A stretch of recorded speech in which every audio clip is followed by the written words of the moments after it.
तर गाईच तर आपण घेऊन आलो टायगरला बाहेर. तर मी सांगतो एक आवाजात टायगर येईल तर स्वराज सांगतोय नाही ना. स्वराज येणार का? नाही ना. स्वराज बोलतो कारण की आपण भरपूर दिवसानंतर टायगरला परत बाहेर काढला आहे. तर स्वराज सांगतो नाही येणार. तर मी सांगतो येणार. स्वराज तू घेऊन जा लांब, एकदम लांब ने टायगरला. तर मी एक आवाज देणार, टायगर येतं का नाही तुम्ही नक्की बघा. तर आपण 10 वेळेला व्हिडिओ नाही बनत, एकदाच बनवतो आहे आणि ही पण एकदाच व्हिडिओ असणार.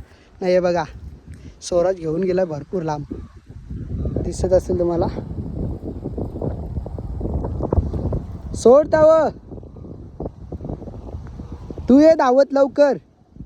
तर टायगर बघा तिथं बसलाय ना. स्वराज येतोय धावत धावत.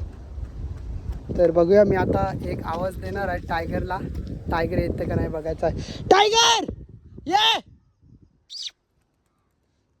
हे बघा टायगर आलाय, ये इथं. हे बघा मंडळी, मी बोललो ना एका आवाजात येणार ते येणार. तर टायगर आलेला आहे एका आवाजात. स्वराज कुठे गेला? स्वराज बघितला का कसा आला टायगर. तर हे बघा व्हिडिओ आवडला असेल लाईक नक्की करा.